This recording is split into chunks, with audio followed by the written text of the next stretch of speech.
Happy New Year! It is Penny, and I am ready to help you bring in more of what you are looking for this 2026. Let's create some positive, feel-good energy together. And then, of course, at the end, you'll be bringing things down and opening your body. As always, do what feels good, let the rest go, you can take breaks, but do get on up and take this time for you. We're gonna start standing wide, you're nice and upright, sink into your strong lower body, press your palms.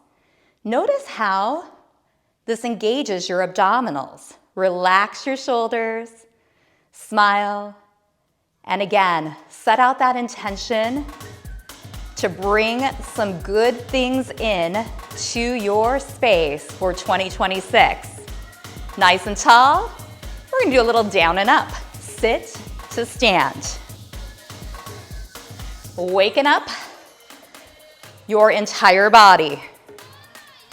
You don't have to go very low, but you can.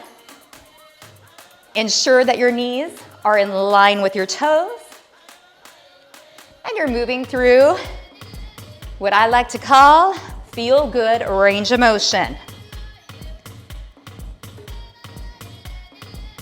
Keep pressing your palms, changing out the arms, tap your thighs, reach up, stretch.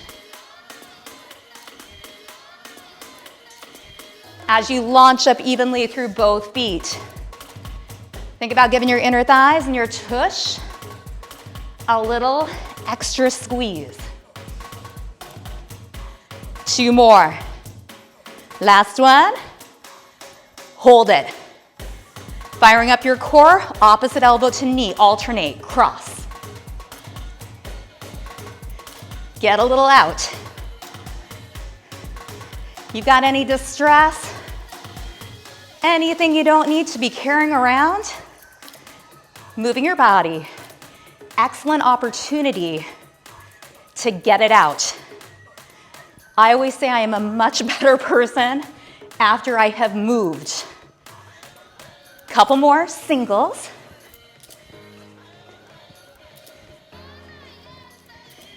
Now give me 2. 2. Stabilize through your grounded foot. Couple more doubles. Getting some standing core and heat building.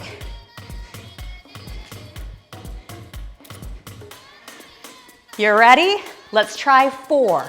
4, 3, 2, switch it.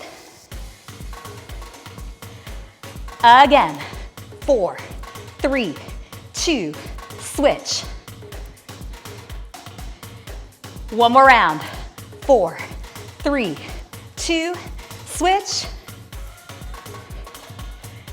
Step it out wide. Press your palms down and up. Your body's getting warmer. Perhaps you're dropping it a little lower. Look ahead. Relax your shoulders. Get so focused on what you're doing right here, right now, that everything else melting away. Tap, lift. Maybe you touch the ground. Your option. Meet your body where it's at. Hold it down. Press your palms. Woo! You got a little fire in your lower body? Beautiful. Hold it here. Open. Hands in. You ready to come up? I hope so. Come on up. Slide it together side to side. Reach, pull your arms. Take your foot a little to the back. I call these skaters. How is your energy? I hope you are lighting up. Light it up. Body, breath, focus.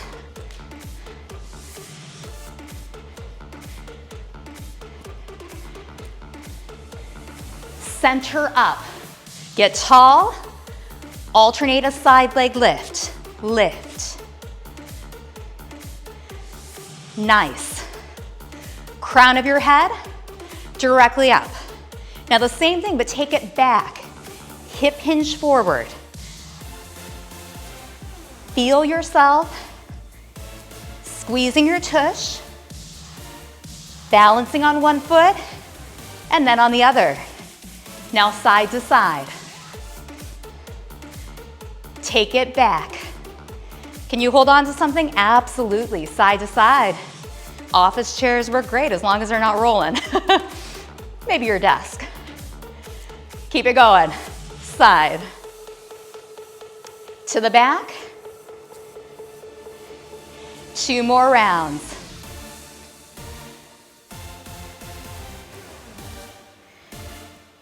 One more.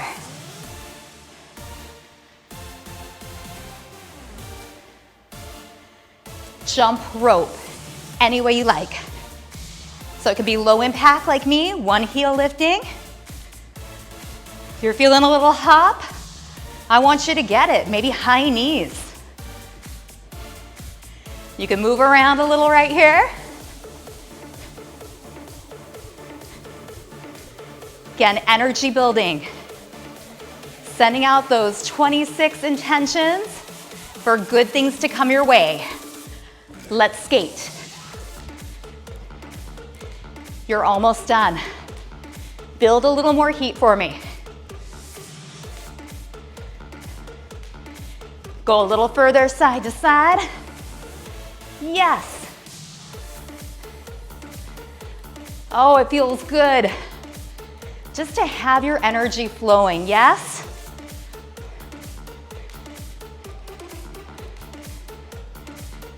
Jump rope. Make it lighter. Oh, you hear the change. Stand tall. Breathe in. Exhale. Big belly breath in. Exhale. One more big breath in. Exhale.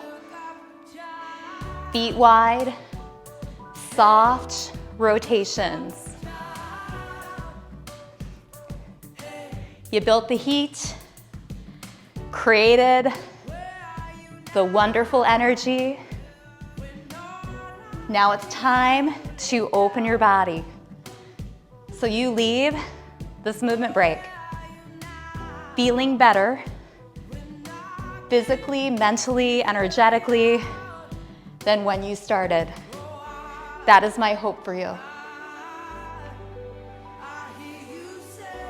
Even out, center up, roll your shoulders up, back, and down. Relax. Now take one foot forward, sit it back, take a bow. Feel the entire back of your leg open. Stay nice and upright, confident. Rise up, switch. Tall, hip hinge back.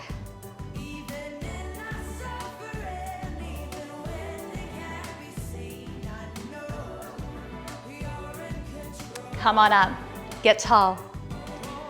Open through your side body.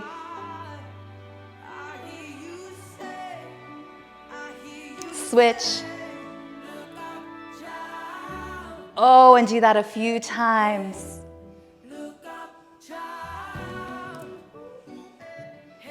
Think of self-care as you open your body. One more each side.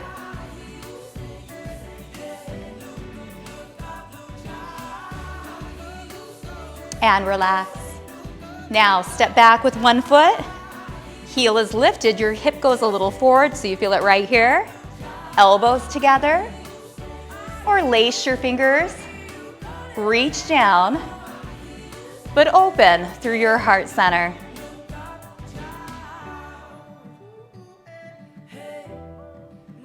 Release, step in, and simply switch. Other leg goes back, your hip goes forward, drawing back, maybe interlacing. And know this is a wonderful stretch as a counterbalance from the sitting or standing slump. Now release. Step in, and let's take 3 last deep breaths together. If it resonates with you, for 2026, think of something that you want to invite in a little more. It could be peace, happiness, love, anything. And as we inhale, if you'd like, imagine reaching up, gathering it, and bringing it in to your heart center. We're gonna do 3 rounds. So standing tall, inhaling, gathering up what you would like more of, bringing it into your heart center. Belly breath in, gather it, and bring it in. One more round, gather it, and bring it in. I thank you so much for joining me for this New Year's movement break. My hope again is that you created some positive energy, and through movement you're able to let go of some stuff we just don't need to carry. And lastly, that you set an intention of something that you would like more of this year. And at any time, take a minute, breathe in, bring it into your heart center. It's a very powerful, small act to send your energies and tension out, and to take a few deep breaths for relaxation and centering. Thank you.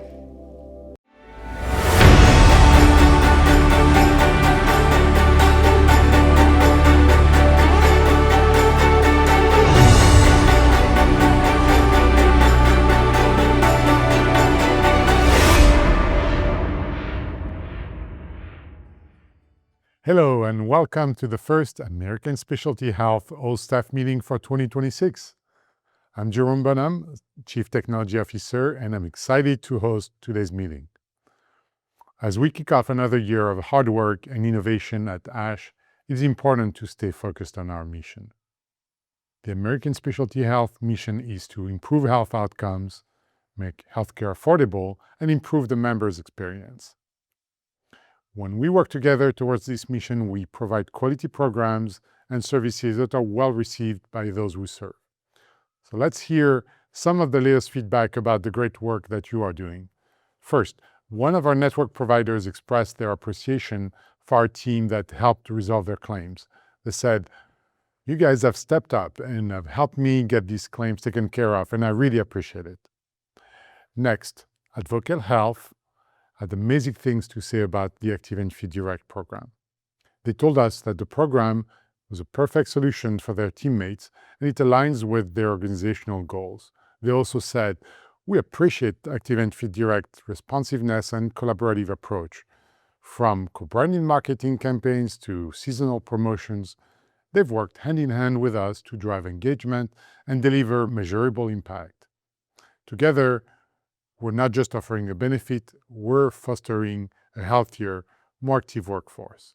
It's great to hear such positive feedback. Thank you to everyone who had a role in delivering exceptional service to our providers and clients. Now, let's review our agenda for today. First, Dr. Metz will deliver a presentation about our mission-focused solution for the PTOT provider spectrum. Then, Eric Rowe and Joanne Michik will join us for a conversation about the 2026 mentorship program. Let's begin with Dr. Metz. He delivered this presentation at our executive management team meeting last month. He discussed how ASH is contributing to the evolving role of physical and occupational therapy in the healthcare system. Let's watch his presentation now. ASH has an incredible opportunity to positively impact the outcomes, the affordability, and the member experience of the physical therapy, occupational therapy, and speech and language pathology delivery in the United States. Would you agree with that? To do that, we need to have a very deep understanding of those professions, understanding how they're delivered, understanding how we can actually do that. And as we move forward into the years ahead, we can take our competencies in this area and bring value, a significant value proposition to the market.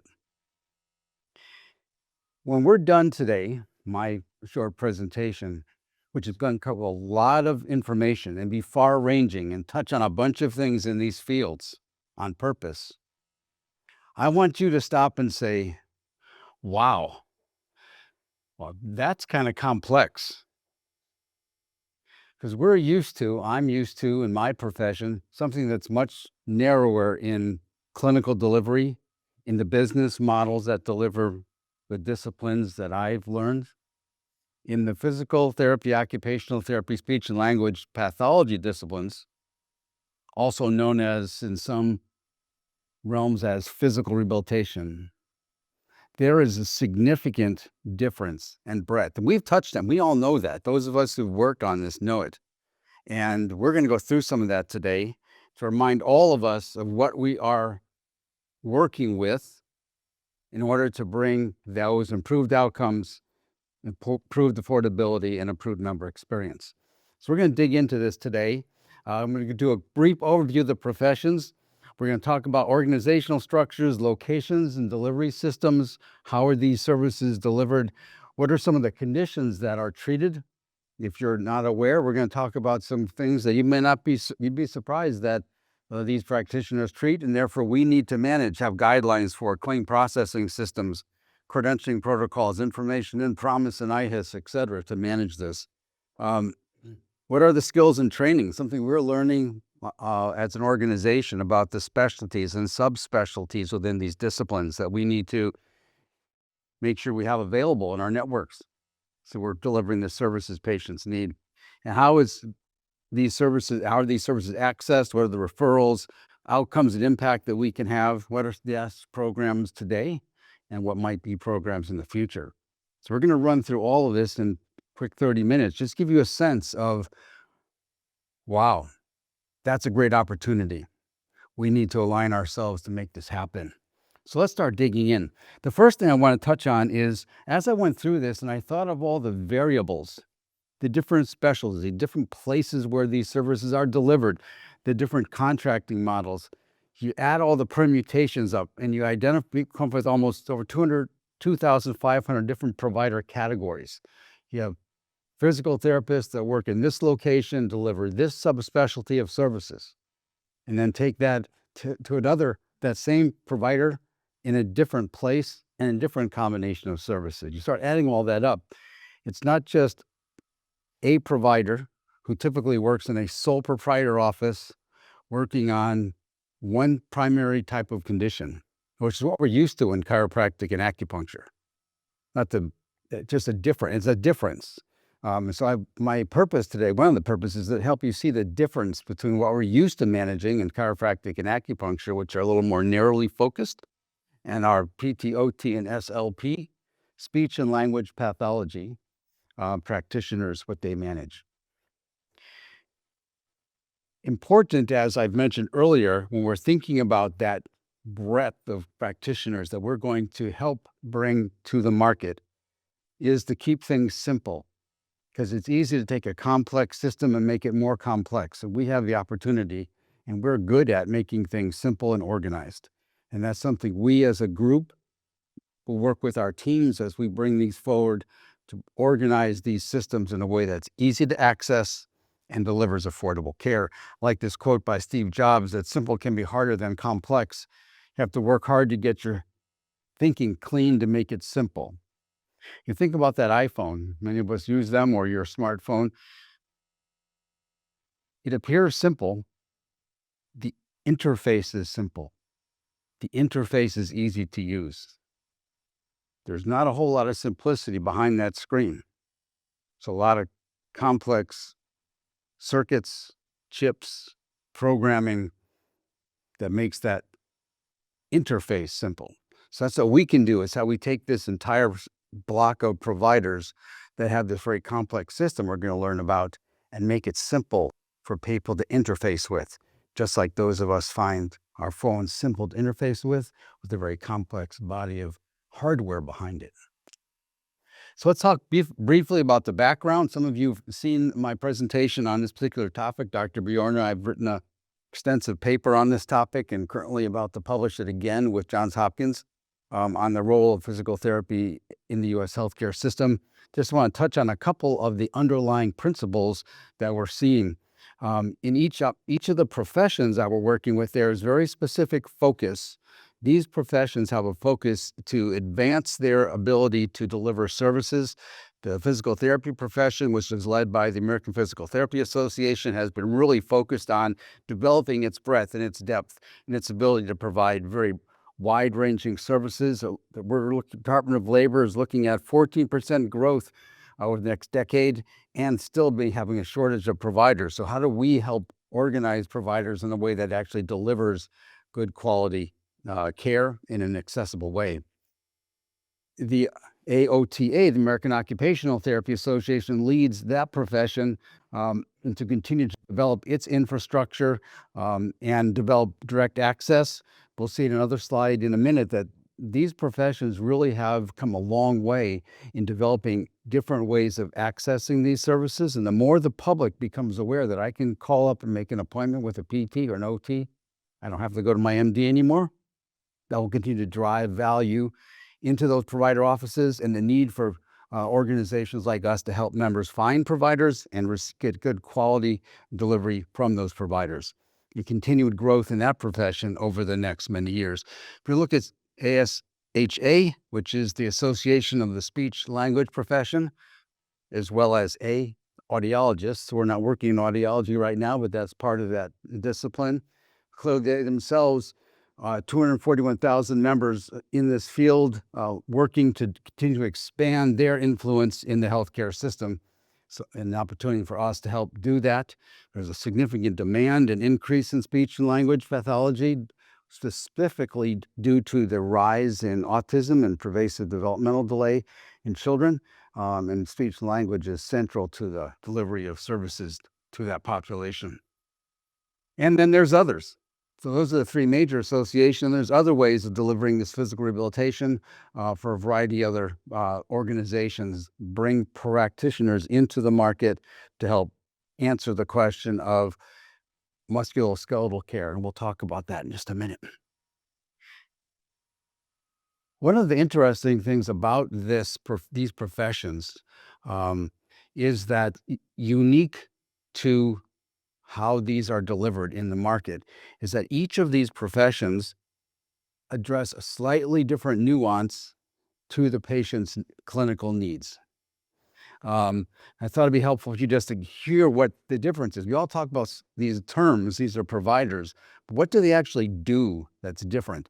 And as a result, how do our guidelines need to be different? How do our communications and support need to be different? So for physical therapy, they primarily focus on gross motor function, ability to move, strength, ambulatory, ability to move, and with assisted mobility, devices, crutches, wheelchairs, etc.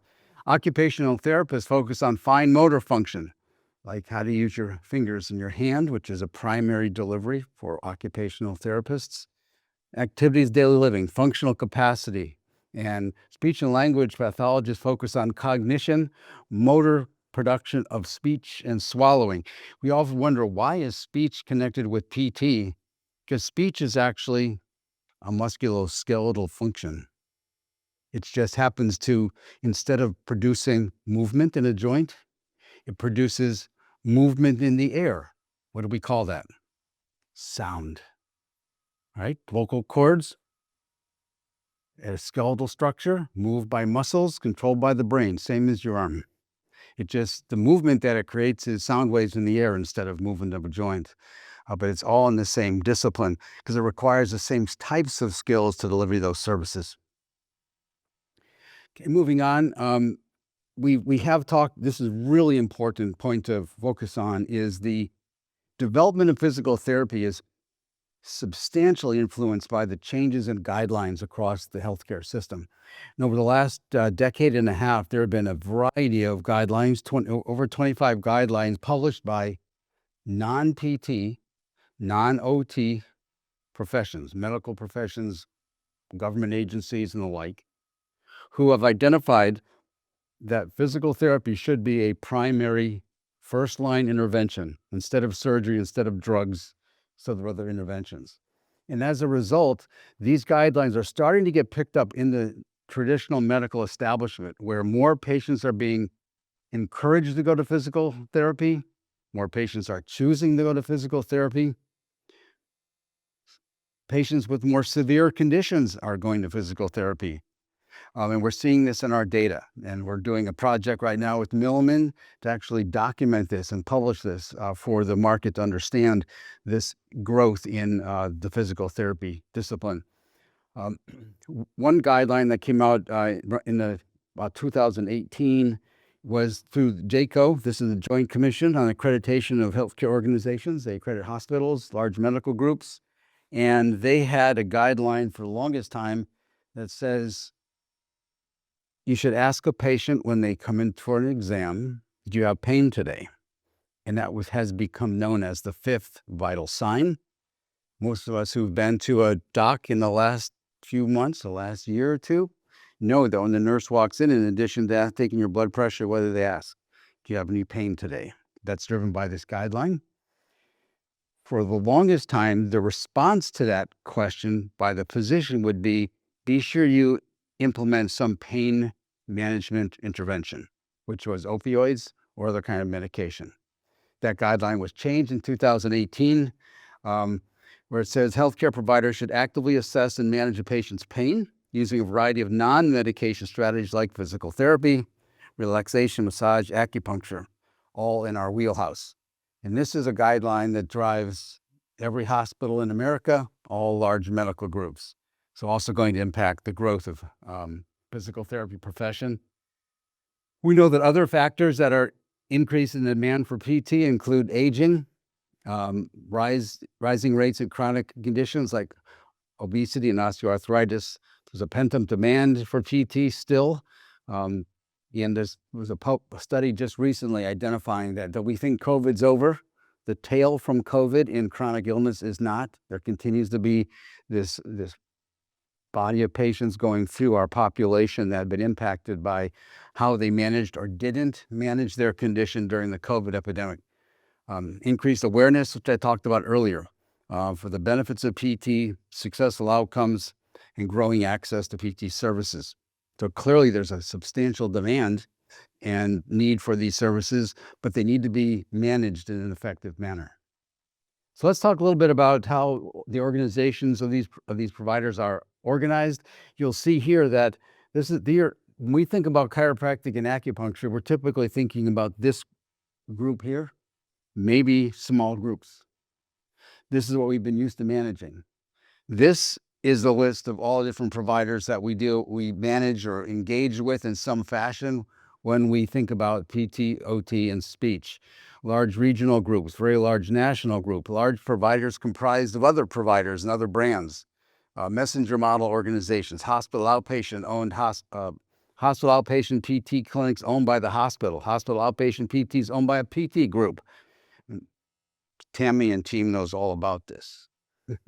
She knows all this variation, complexity that she needs to think about as she brings contracts and negotiates and brings our networks together. Let's think briefly about, okay, that's the business structures. Where do these practitioners actually practice? Well, they practice in hospitals and inpatient. Well, we don't actually manage that one. But all the rest we do in some fashion, depending on the contract and what the client needs from us. From a hospital outpatient, that's our site of care program, outpatient standalone groups, multi-specialty groups, et cetera. You look at all. With chiropractic and acupuncture, it's typically a single office or a doc that has 2 or 3 offices under one tin. So again, you see the complexity that we're learning in order to manage, to bring our mission to these disciplines to improve the outcomes, affordability, and member experience. One thing to think about, I did want to touch on this, go back to education about, this is your clinical training for the morning. We talk about musculoskeletal, and I mentioned earlier that example. I was going to mention it on this slide, but it made sense to talk about it earlier under speech. What is it that these practitioners do? We kind of know, we've been to one of them, but just really in real similar, they providers in this discipline work primarily to improve functional movement. When we as human beings, this is our ability to function, to live, is our ability to move. We so take it for granted, don't we? We just get up, we go. We don't think about anything other than we just need to move, except if you can't. Then all of a sudden you realize you need someone to help you figure out how to walk, move your arm, move your back, and get going again so you can actually live.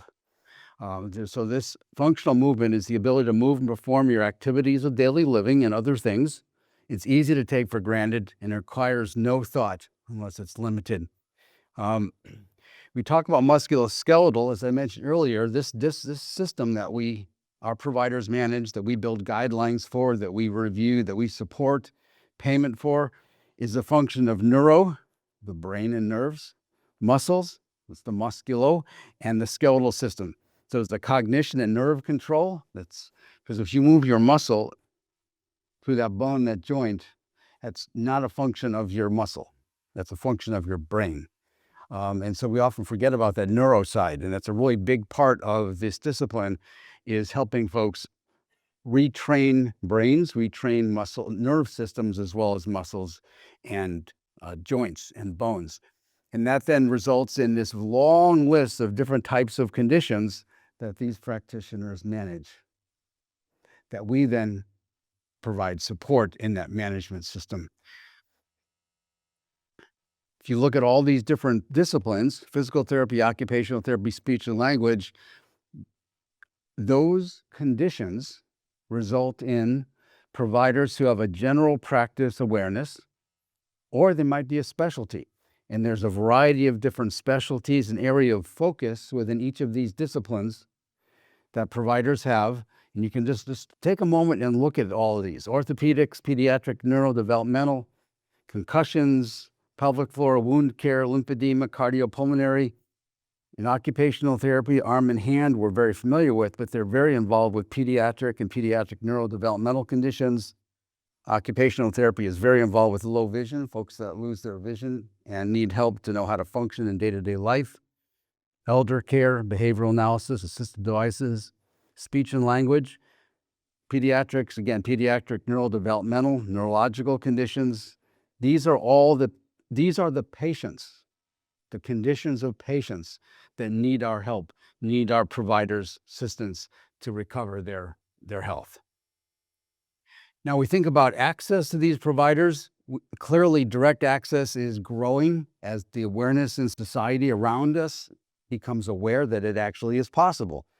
Most patients still don't know that you can call up a PT and go see one today without going to see urgent care, going to see your doctor first. As that changes, that will definitely drive more and more demand in this area.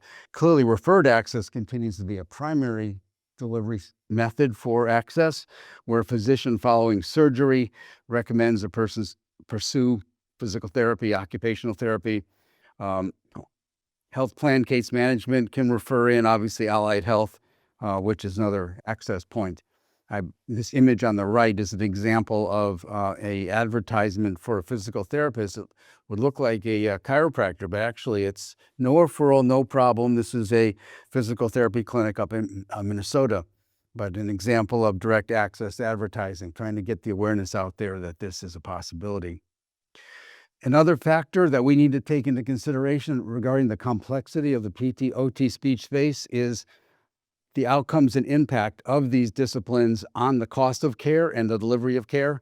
We know that these services substitute for high-cost, high-risk services. There's a first-line intervention. I've mentioned that. There's a substantial number of studies. CASUS is the leading study right now that shows the first provider that a patient sees, if it's a PT, will have a big impact on outcomes and cost. And we know that the satisfaction for these services is exceptionally high. What's another thing I note here about in this complex system that we're working on together, you all recognize this clinical performance process that we all work on. Well, interestingly, because of all the complexities, the metrics that we've developed and that Dr. Bjornera and Kiara Green and Joseph and others manage for us are extensive, because obviously the variables for, if we're looking at the quality of care delivered by a physical therapist to a population primarily of autism children, my expectation of what quality care is in that population must be substantially different than a provider whose population of patients is primarily backaches and sprained ankles. Those aren't comparable populations, so we have to evaluate and change our metrics so that we're holding both of them equally accountable to the guidelines, but not accountable to each other. Because over here, just from a utilization perspective, in this population here, we might see an average of 5 or 6 visits a patient. Over here, you might see an average of 30 or 40 visits a patient in a year for very different outcomes expectation. So that's another piece. So besides all these variables, the purpose of, again, my time today was for you to see, wow, there's a lot of pieces to this. And we as an organization can come together and deliver it in a very mission-oriented, cost-affordable, outcomes-delivered, good member experience. So we finish up. These are key programs that we're delivering today. Network management, you're going to hear more about this, the network management components from Jacqueline today. Some really interesting planning that the team has been doing to bring some new innovative solutions in this space for network management. Our virtual clinical services, which are very unique in the market. Our clinical performance system we just talked about, the case mix sophistication that we're building into it, and our provider education. One of the things that the board members charged me with the last board meeting, which I'm working on with my team, is what are the characteristics of Tier 6 providers that stay Tier 6? And what can we learn from them to teach the other providers? What are they willing to do? What do they know? What is their behavior characteristics different? So we're in the process of doing some surveys, doing some evaluation to see if we can learn not just the data, which is the lagging indicator, right? What they've actually done. What's the leading indicators of how they actually behave in the treatment room? Is it a function of the patients they see? Doubtful. It's a function of how they administer their care to those patients and what are the drivers, and how can we then learn from that to bring it into the rest of the network. Health services research, I mentioned a variety of studies that we're working on in this space to be sure that we understand these components in a clinical way as good as possible. As well as digital recovery. You're going to hear about that today. An opportunity to bring the knowledge of these disciplines forward to members through a digital experience, as well as what we do through networks, as well as virtual experiences. The site of care program, which you'll also hear about a bit today, is another way of administering these services by ASH in a very cost-efficient way. And clearly, as we move forward, there will be other opportunities to adapt the way we see how we deliver these services, which appear to be complex, appear to have lots of variables. This is not as easy as some of what we're used to, but we're still able to bring it forward in a way that meets the mission of the organization. I'll end with this slide, back to the idea of simplification. Almost all quality improvement comes via simplification of design, manufacturing, layout, process, and procedures.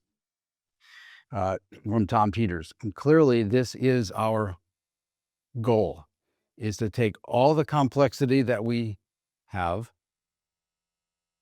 seen today and is happening in the market today and bring it forward in a way that is efficient and effective and affordable.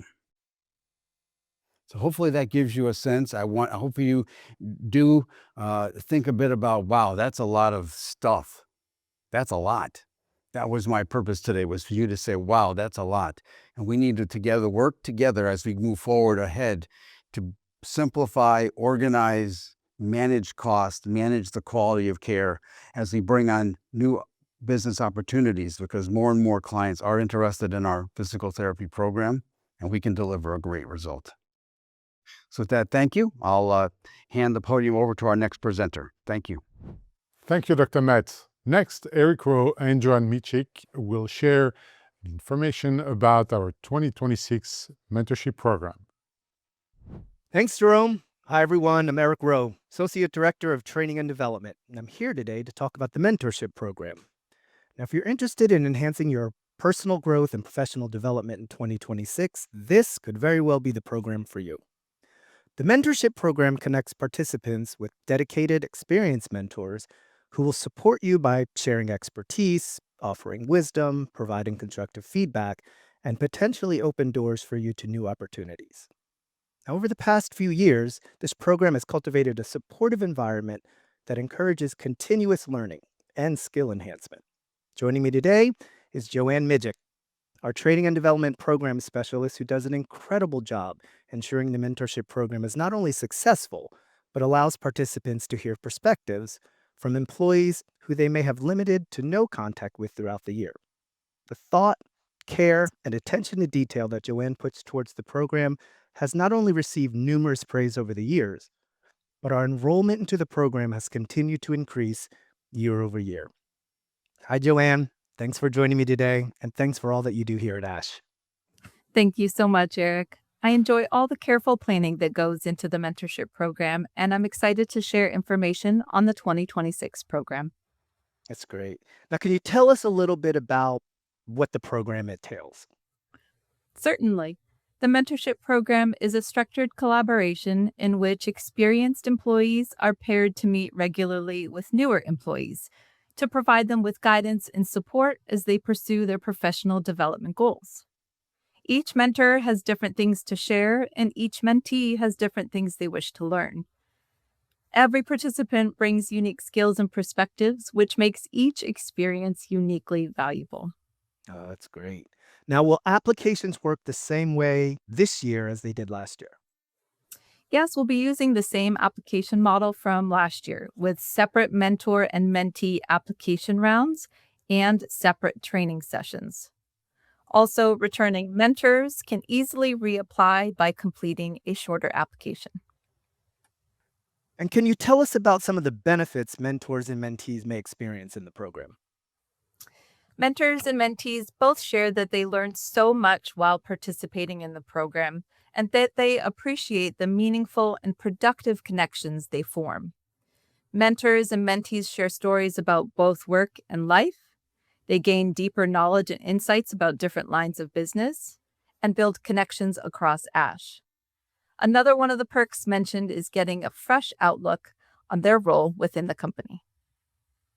Now, what are some of the expectations for mentors and mentees? We encourage mentors and mentees to meet regularly. On average, that means participants can expect a 1-hour monthly time commitment, usually consisting of 2 30-minute meetings. And of course, each pair is welcome to dedicate more time to their mentorship if they so choose. And what are the qualifications to become a mentor? To participate as a mentor or mentee, you'll need at least 1 year of service at ASH. To be a mentor, you will need to hold a supervisor role or higher. We especially encourage those who have previously participated as mentees to step into the mentor role. Their first-hand experience offers a unique and valuable perspective that can make the program even stronger. Ultimately, we're looking for people with a genuine interest in helping others grow and a willingness to build a supportive relationship. That's really what allows the program to make the impact it has for employees who have participated year after year. Oh, this is so great. Thanks so much for all that great information, Joanne. Now, in the coming weeks, the mentorship program applications will be open and we'll keep everyone informed through the Flash. If you have any questions or need more information about the program, feel free to reach out to either Joanne, myself, or you can send an email to mentor@ashn.com. And now I'm going to turn things back over to Jerome. Thanks again, Joanne. Have a great day, everyone. Thank you, Eric and Joanne. This concludes today's All Staff.